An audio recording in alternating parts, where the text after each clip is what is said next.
哇！呢啲商品咁特別嘅。咦，永欣你喺度做緊啲咩啊？我喺度睇緊呢啲商品啊。呢啲商品係嚟自古埃及文明大展裏面嘅。古埃及文明大展，埃及博物館珍藏。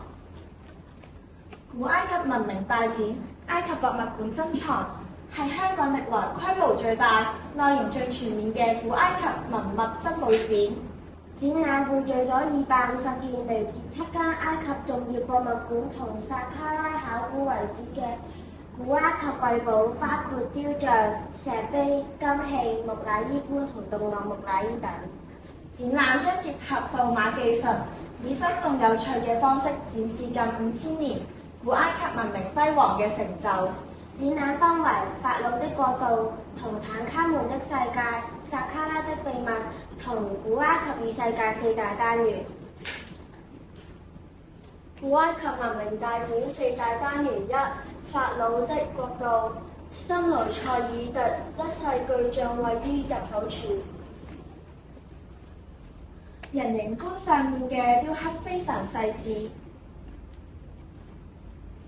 古埃及文明大展4大單元2、圖坦卡門的世界展現咗古埃及嘅工藝同藝術發展。永欣，你知唔知道呢個圖坦卡門嘅雕像係高達幾多米㗎1米。其實唔單止1米，佢係足足高達2.8米㗎。古埃及文明大展4大單元3、薩卡拉的秘密展示出好多動漫雕像同木乃伊。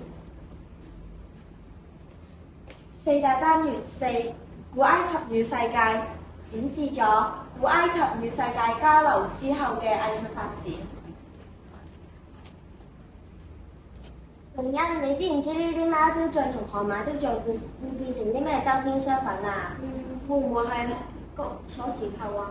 藝術家將呢啲商品創意大爆發，將呢啲貓雕像變成可以擺喺屋企嘅擺設同埋公仔，而將呢個河馬都就變成呢個公仔。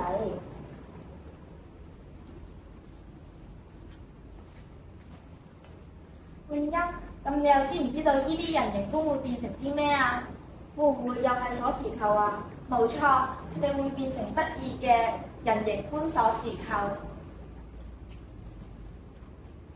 如果你哋對古埃及文明大展有興趣嘅話，不妨嚟到香港故宮文化博物館嚟參觀呢個展覽。依家至到去8月31號都可以參觀㗎。